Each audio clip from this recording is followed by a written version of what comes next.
केंद्र सरकार ने देश की मैपिंग नीति में व्यापक बदलाव की घोषणा की है।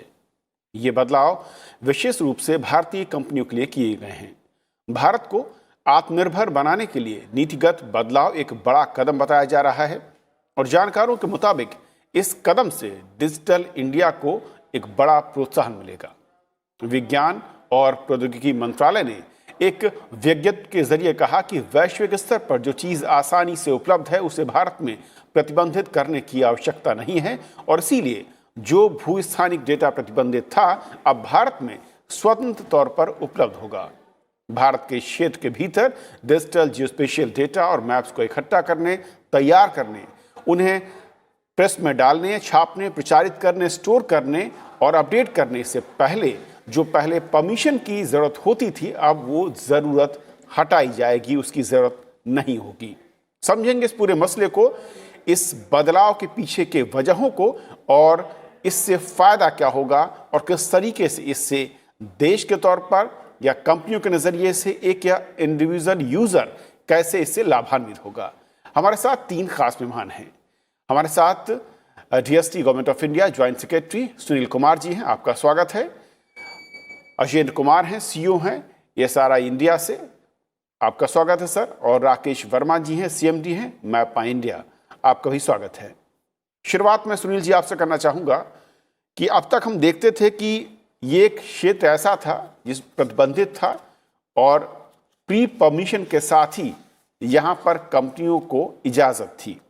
इसे बदलने या मैं कहूँ कि नियमों में ढील देने की ज़रूरत क्यों महसूस की गई है?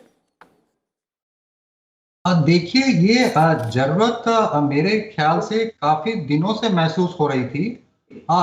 यदि देखा जाए तो इसके पीछे 200-300 साल का इतिहास होगा। किसी जमाने में यदि हम लोग सर्वे मैप की बात करते थे तो शायद वो मिलिट्री से जुड़ा होता था। आजादी के पहले जो उस समय के शासक थे उनके लिए ये मिलिट्री के अलावा अर्थव्यवस्था पे नियंत्रण रखने का भी एक जरिया होता था और ये प्रथा तब से चली आ रही थी आजादी के बाद भी। जबकि इसकी जरूरत जब यदि हम देखें तो सर्वे ऑफ इंडिया जो हमारा नेशनल मैपिंग ऑर्गेनाइजेशन होता है, जिसको कि रक्षा मंत्रालय से निकालकर इधर सिविल की तरफ लाया गया, उसके बाद भी काफी जरूरतें महसूस हुई। लोगों को लगा कि इसका सर्वे मैपिंग का योगदान सिर्फ रक्षा क्षेत्र में नहीं है, इसका योगदान समाज के, देश की अर्थव्यवस्था में हर सेगमेंट में इसका एक अपना इसका एक अहम भूमिका है। और ये जरूरत तब से महसूस चली आ रही थी और इसके अंदर बहुत सारे बदलाव आ रहे थे।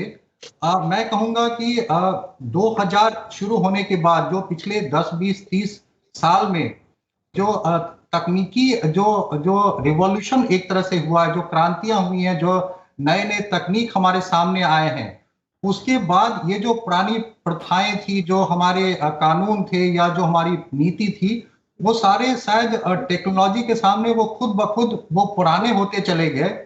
और शायद वो समय आ चुका था कि जब वो टेक्नोलॉजी ने हमारे कानून को काफी पीछे छोड़ दिया।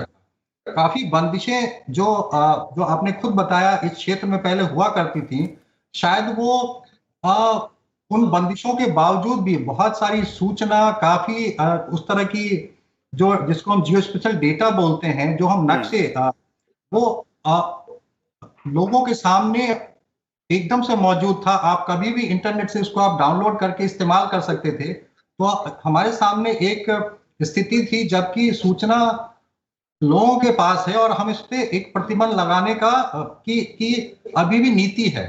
तो वो समय आ चुका था इस पे से काम जी। क्योंकि 2016 में सदन में, राज्यसभा में चर्चा के दरमियान एक सवाल के जवाब में वक्तव्य भी दिया गया था सरकार की ओर से, और उससे पहले भी करीब 7 से 8 मौके हैं जब अलग अलग सरकारों की ओर से और जो एक्सपर्ट्स की ओर से राय थी कि कहा, तब ये बताया जाता था कि इसको खोलने से कहीं ना कहीं सुरक्षा, सॉवरेंटी, इंटीग्रिटी ऑफ इंडिया, इस तरीके के खतरे होते हैं। ये ठीक है कि तकनीकी तौर पर विकास होने के बाद जो आपने कहा कि अब वो चीज़ें उस तरीके से मायने नहीं रखती हैं, तो फिर क्या जब हम इस एरिया को, इस स्पेस को ओपन कर रहे हैं, इसमें बदलाव कर रहे हैं, तो उसमें भारतीय कंपनियां ही सिर्फ हिस्सा ले पाएंगी, या हम कोशिश करेंगे कि इसमें वर्ल्ड वाइड जो कंपनियां हैं वो भी इसके दायरे में हो?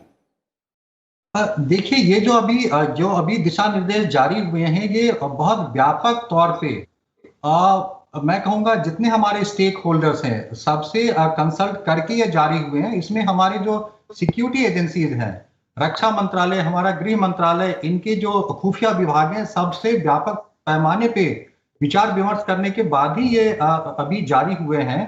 और इसमें बहुत स्पष्ट तौर पे बहुत स्पष्ट तौर पे ये कहा गया है, भारतीय कंपनियां उनके लिए क्या होगा और विदेशी कंपनियों के लिए क्या होगा। इनफैक्ट इसमें एक थ्रेशोल्ड की एक व्यवस्था है जिसके अनुसार यदि हम बहुत ही डिटेल यदि हम रिजोल्यूशन पे जाएंगे, यदि हम लोग 1 मीटर हॉरिजॉन्टल और 3 मीटर वर्टिकल, यदि इससे फाइन रिजोल्यूशन पे हम जाएंगे तो सिर्फ भारतीय कंपनियों को वो इजाजत होगी। यदि मैं कहूंगा भारतीय कंपनियों के ऊपर किसी तरह की कोई रोक टोक नहीं होगी, चाहे किसी प्रकार का कोई कितना भी फाइन रिजोल्यूशन कोई मैपिंग और सर्वेइंग कोई क्यों ना कर रहा हो। जहां तक विदेशी कंपनियों की बात है, उनके लिए 1 मीटर हॉरिजॉन्टल और 3 मीटर वर्टिकल से ज्यादा फाइन यदि उनको मैपिंग की जरूरत होगी तो उन्हें भारतीय कंपनियों से तालमेल करना होगा, उनसे पार्टनरशिप करना होगा। लाइसेंस के तौर पे वो ये डेटा भारतीय कंपनियों से मुहैया ले सकते हैं, लेकिन वो ये डेटा ओन नहीं कर सकते, खरीद नहीं कर सकते। इन डेटा की ओनरशिप जो है वो भारतीय कंपनियों के पास रहेगी, और वो थ्रू एपीआईज जो हमारा एक टेक्नोलॉजिकल सॉल्यूशन होता है उसके जरिए ये डेटा विदेशी कंपनियों को भी मुहैया कराया जा सकता है, ताकि भारतीय कंपनियां, विदेशी कंपनियां, हर कोई इसके ऊपर सॉल्यूशन, सर्विसेज, प्रोडक्ट्स वो अपना डेवलप करे और अपने व्यापार को आगे बढ़ाए। एक छोटा सा और सवाल सुनील जी, उसके बाद मैं चाहूँगा आगेन जी के पास जाना। जब हम ये क्लासिफिकेशन कर देते हैं कि सच एंड सन पैरामीटर्स या उसमें जो मैं कहूँ कि आपके पैमाना है उससे कम भारतीय कंपनी के लिए खुला होगा, और उससे ज़्यादा है उस बैरोमीटर के ऊपर जो दूसरी देश की कंपनियां, विदेशी कंपनियां जिन्हें हम कह सकते हैं, उनके लिए खुला होगा। लेकिन वो कंपनियों को बैरोमीटर में बांधने के पीछे कोई ख़ास वजह, और दूसरा ये कि जब वो कंपनियां स्वतंत्र हैं भारतीय कंपनियों से खरीदने के लिए, तो फिर जो सुरक्षा का अगर तर्क है तो वो फिर कितना सही बैठेगा? देखिए, ये जो पैमाने जो फिक्स किए गए हैं, जैसा मैंने कहा, व्यापक तौर पर विचार विमर्श कर किया गया है। और एक जो इसका मूल पैमाना, जैसा कि मैंने शुरू में कहा कि बहुत सारी चीजें टेक्नोलॉजी के साथ की वजह से, टेक्नोलॉजी में एडवांसमेंट की वजह से वो ऑलरेडी पब्लिक डोमेन में है। तो ये जो 1 मीटर हॉरिजॉन्टल जो इसमें एक पैमाना रखा गया है, उसका यही आधार है कि इस तरह का रिजोल्यूशन आपको सैटेलाइट के जरिए ऑलरेडी उपलब्ध है। लोग इसको बाजार में, विदेशी बाजार में आप जाके इस तरह का रिजोल्यूशन खरीद सकते हैं। Okay. तो ये सबको ऑलरेडी अवेलेबल है। यदि भारतीय कंपनियां, विदेशी कंपनियां जो इस गाइडलाइंस के अंदर जो भी दिशा निर्देश निहित की गई हैं, यदि कोई उससे कम ज्यादा कुछ जाता है तो उसके लिए फिर कानून होता है, तो वो कानून फिर उसमें लागू होंगे। ओके, अगेन जी, कैसे देखते हैं सरकार के इस मूव को, इस कदम को? और जो बड़ा सवाल ये है कि बहुत लंबे समय से, जहाँ तक मुझे याद पड़ता है, कि जो प्राइवेट प्लेयर्स हैं, बहुत सारी टेक कंपनीज हैं, वो इस फील्ड में आना चाहती थी, उनकी मांग थी कि थोड़ा सा इसको फ्लेक्सिबल किया जाए। ये सरकार की तरफ से एक बहुत ही अच्छा कदम है। जैसा कि कल बताया गया था कि पहले की जो पॉलिसीज थी सरकार की, उसमें क्लैरिटी कम थी। ये जो नई गाइडलाइन आई है, इसमें बहुत सारे रेस्ट्रिक्शन हटा दिए गए हैं। इसमें लाइसेंसिंग की और परमिशंस लेने की जो ज़रूरत है वो बहुत कम या हटा दी गई है पूरी। उससे इंडस्ट्री को, और जो लोग जियो स्पेशल डेटा और जियो स्पेशल सर्विसेज या जियो स्पेशल टेक्नोलॉजी को यूज़ कर सकते हैं, उनको बहुत प्रोत्साहन मिलेगा, उन्हें बढ़ावा मिलेगा, उनके लिए ये बहुत आसान हो जाएगा। ये चीज़ बहुत ही ज़्यादा हमारी तरफ से वेलकम मूव है। ये एक तरह से सरकार ने जो कदम उठाया है, इससे अच्छा शायद हम एक्सपेक्ट भी नहीं कर सकते थे। इसमें सब चीज़ें आ गई हैं, जितना पॉसिबल था वो सरकार ने इसमें इंक्लूड कर दिया है। और इसमें जो क्लैरिटी दी गई है कि जो इसके पीछे भावना रही है कि अगर कोई डेटा या कोई इंफॉर्मेशन किसी दूसरे देश में अवेलेबल है तो वो इंडिया में अवेलेबल क्यों ना हो। आई थिंक ये बहुत ही अच्छी चीज़ है जो कि सरकार ने दिमाग में ध्यान में रखी है इस पॉलिसी को लाते हुए। ये इंडस्ट्री की भी सजेशन था बहुत टाइम से कि हमारा जो पॉलिसी एनवायरनमेंट है उसको इजी बनाया जाए, जिससे कि काम करना में सुविधा मिले। और इसका फ़ायदा जो होगा वो बहुत सारे जो प्रोजेक्ट्स गवर्नमेंट के होते हैं उसमें बहुत ज़्यादा होगा, क्योंकि जो प्राइवेट कंपनीज इस डेटा को यूज़ करके प्रोजेक्ट्स में मदद करती हैं उनके लिए बहुत आसान हो जाएगा। लेकिन अगेन जी, जो सुरक्षा एक बड़ी चिंता थी इससे पहले, जब इसको मैं कहूँ कि सीमाओं में बांधा गया था, प्री परमिशन और लाइसेंस की बात हो रही थी। अभी भी आपको लगता है कि वो मैटर उस जगह पर है, और या उसको पूरी तरीके से छोड़ दिया गया है? देखिए, सुरक्षा की, जैसे सुनील कुमार जी ने कहा, जो ये सुरक्षा की जो स्थिति पहले समझते थे हम लोग। देखिए, आज की डेट में पूरी दुनिया इंटरनेट से कनेक्टेड है। It's a connected world. जब कनेक्टेड है तो कोई इन्फॉर्मेशन अगर दूसरे देश में अवेलेबल है तो वो इंडिया में भी अवेलेबल है, और अगर इंडिया में अवेलेबल है तो वो बाहर भी उसको लोग यूज़ कर सकते हैं।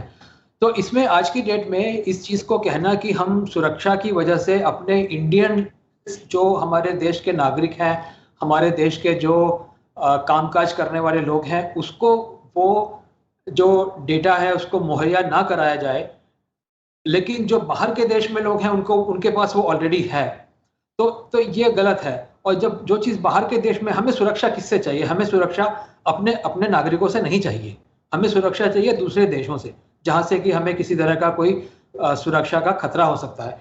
अगर ये इंफॉर्मेशन उन देशों को ऑलरेडी अवेलेबल है बाहर के सोर्सेज से, तो हम अगर अपने देश नागरिकों को नहीं देंगे तो उससे कोई फायदा नहीं होने वाला। आई थिंक गवर्नमेंट ने इस बात को बड़े अच्छे से समझ लिया है कि इस डेटा को अवेलेबल कराने से, चाहे वो इंडिया के गवर्नमेंट डिपार्टमेंट्स को मिले या प्राइवेट इंडस्ट्री को मिले या प्राइवेट यूजर्स को मिले, इससे सुरक्षा में कोई खतरा नहीं होगा। क्योंकि ये जो भी इंफॉर्मेशन, जो भी यहाँ पे लिमिट रखी गई है 1 मीटर हॉरिजॉन्टल की और 3 मीटर वर्टिकल की, ये एक बहुत कॉमनली अवेलेबल डेटा है। ये बहुत आसानी से मिलता है। आज की डेट में 10 सेंटीमीटर का डेटा भी मिलता है जो कि स्पेशलाइज्ड है, वो सबको नहीं चाहिए। और जो ज़्यादातर एप्लीकेशन है उसमें 1 मीटर का डेटा काफ़ी है, उससे नीचे का डेटा जो चाहिए वो बहुत कम एप्लीकेशंस में चाहिए होता है।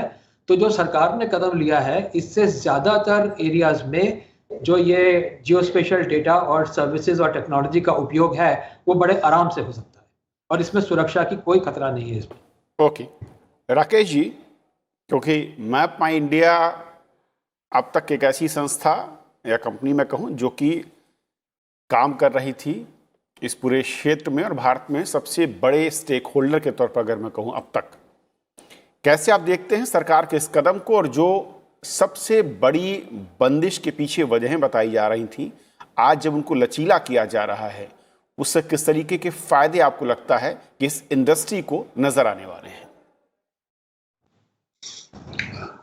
मैं कभी कभी मैंने कल की बात बता रहा हूँ, कुछ इमोशनल भी हो गया था, बिकॉज इस तरह का लिबरलाइजेशन आप कहिए या ओपनिंग आप कहिए, हमने उम्मीद नहीं की थी कि सरकार इतने अच्छे ढंग से इस चीज को करेगी।